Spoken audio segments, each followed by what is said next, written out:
In our day, many people are Sa laid panahong ito, maraming taong nabubuhay sa kalungkutan at matinding pagkalito. Wala silang mahanap na sagot sa kanilang mga tanong at hindi natutugunan ang kanilang mga pangangailangan. Sa ilan ay nawala ang kahulugan ng kaligayahan at kagalakan. Ipinahayag ng mga propeta na ang tunay na kaligayahan ay matatagpuan sa pagsunod sa halimbawa at mga turo ni Kristo. Siya ang ating tagapagligtas. Siya ang ating guro.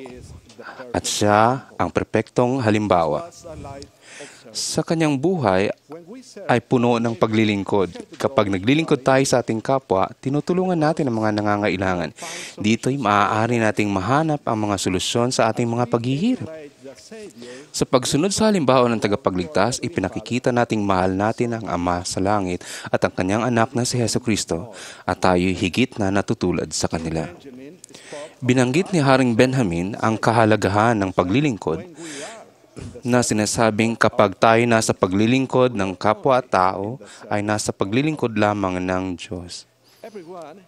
Bawat isa ay may mga pagkakataong maglingkod at magmahal.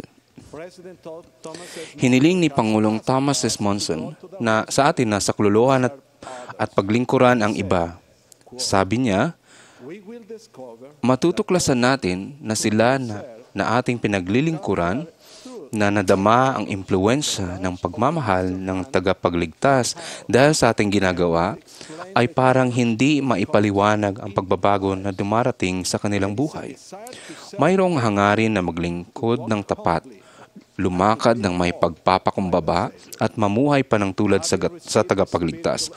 Pagkatanggap ng espiritual na paningin at pagkasulyap sa mga pangako ng kawalang hanggan, ay ipinaalingaw-ngaw nila ang mga salita ng lalaking bulag na pinagaling ni Jesus na nagsabing, isang bagay ang nalalaman ko na bagaman ako'y naging bulag, ngayon nakakakita ako. Bawat araw, may pagkakataon tayong tumulong at maglingkod. Ginagawa ang tama sa tamang panahon nang walang antala. Isipin ang maraming taong nahihirapang makahanap ng trabaho o yaong may sakit, nalulungkot, na iniisip pa na nawala na sa kanila ang lahat. Anong magagawa mo para makatulong? Kunwari isang kapitbahay na nasiraan ng sasakyan sa gitna ng ulan, ang humingi sa iyo ng tulong. Ano ang tamang gawin para sa kanya? Kailan ang tamang oras para gawin ito? Naaalala ko nang minsang magpunta ang aming pamilya sa downtown Mexico City para bilhan ng damit ang dalawa naming anak. Napakabata pa nila noon. Ang panganay ay halos 2 taon pa lamang at ang bunso ay 1 taong gulang. Ang kalye ay puno ng mga tao. Habang namimili kami na inaakay ang aming mga anak, sandali kaming tumigil para tingnan ng isang bagay. At hindi namin namalayan na wala na pala ang aming panganay na anak. Di namin alam kung paano nangyari, pero hindi na namin siya kasama. Hindi na kami nagsayang ng oras, mabilis namin siyang hinanap. Naghanap kami at tinawag siya. Labis ang dalamhati dahil baka mawala na siya ng tuluyan. Sa aming isipan ay sumasamo kami sa Ama sa Langit na tulungan kami na makita siya. Ilang sandali pa ay natagpuan namin siya. Naroon siya. Walang muwang na nakatingin sa mga laruan sa bintana ng isang tindahan. Siya ay niyakap at hinilikan naming mag-asawa at nangako kaming babantayang mabuti ang aming mga anak para hindi na sila mawalay sa amin.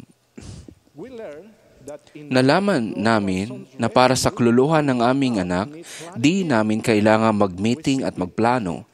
Basta kumilos kami para hanapin ang anak naming nawala.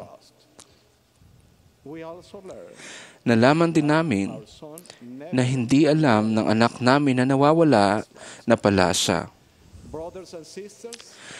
Mga kapatid, maaaring napakarami ng mga tao na sa kung anong dahilan ay hindi na natin makita at hindi nila alam na nawawala na pala sila. Kung maaantala tayo, baka habang panahon na silang mawala sa atin. Para sa marami nangangailangan natin tulong, hindi kailangan lumikha ng mga bagong programa o gumawa ng hakbang na komplikado at magastos. Ang kailangan lamang nila ay ang ating determinasyon na maglingkod, na gawin ang tama sa tamang panahon nang walang antala. Nang magpakita ang tagapagligtas sa mga tao sa Aklat ni Mormon, ibinigay niya sa atin ang isang dakilang halimbawa ng hindi paghihintay upang magbigay ginhawa sa mga nawalan na ng kaligayahan at galak. Nang maturuan niya ang mga tao, nakita niya na hindi nila kayang unawain ang lahat ng kanyang mga sinabi. Inanyayahan niya silang umuwi sa kanilang mga tahanan at pag-isipang mabuti ang mga bagay na sinabi niya sa kanila. Inanyayahan niya silang manalangin sa Ama at ihanda ang kanilang sarili na bumalik kinabukasan. Pagbalik niya para turuan sila. Sa pagtatapos ay minasdan niya ang mga tao at nakitang tumatangi sila dahil nais nilang lumagi pa siya sa piling nila. At kanyang sinabi sa kanila, "Masdan ang aking sisidlan ay puspos ng pagkahabag sa inyo. Mayroon bang may karamdaman sa inyo?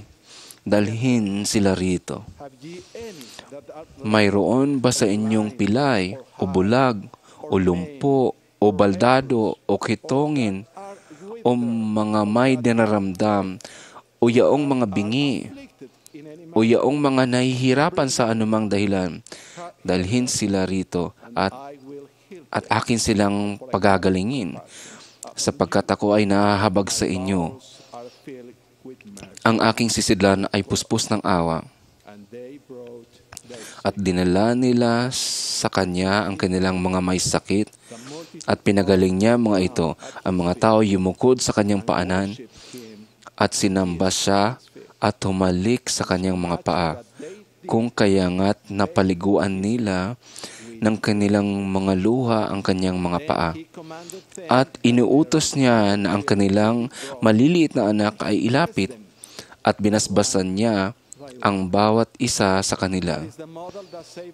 Ito ang huwarang binigay sa atin ng tagapagligtas. Mahal niya tayong lahat at di niya kailanman nalilimutan ang kahit sino. Alam ko na ang ating Ama sa Langit ay mapagmahal, maunawain at matiyaga. Mahal din tayo ng kanyang anak na si Jesucristo. Tinutulungan nila tayo sa pamamagitan ng kanilang mga propeta. Natutunan ko na may kaligtasan sa pagsunod sa mga propeta.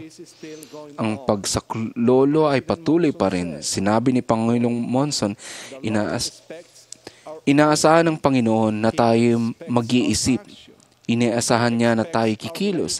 Inaasahan niya na tayo gagawa. Inaasahan niya ang ating mga patutuo. Inaasahan niya ang ating pananalig. Tayo ay may responsibilidad at malaking oportunidad. Kailangang madama muli ng marami ang matamis na kaligayahan at kagalakan sa pagiging aktibo sa simbahan. Ang kaligayahan iyan ay nagmumula sa pagtanggap ng mga ordinansa, paggawa ng mga sagradong tipan at pagtupad sa mga ito. Kailangan tayo ng Panginoon para matulungan sila. Gawin natin ang tama sa tamang panahon nang walang antala. Pinatutuhanan ko na ang Diyos ay buhay at siya ang ating Ama. Si Jesucristo ay buhay at ibinigay ang kanyang buhay upang makabalik tayo sa piling ng ating Ama sa langit. Alam ko na siya ang ating tagapagligtas. Alam ko na ang kanilang walang katapusang kabaitan ay patuloy na ipinakikita. Pinatutuhanan ko na si Pangulong Thomas S. Monson ay kanilang propeta at ito lamang ang totoong simbahan sa balat ng lupa. Alam ko na si Propetang Joseph Smith ang propeta ng panunumbalik. Pinatutuhanan ko na ang Aklat ni Mormon ang salita ng Diyos. Ito ang ating gabay at huwarang dapat sundin upang higit na maging katulad ng Diyos at ng Kanyang pinakamamahal na anak. Sinasabi ko ito sa pangalan ng ating Panginoong Hesukristo. Amen.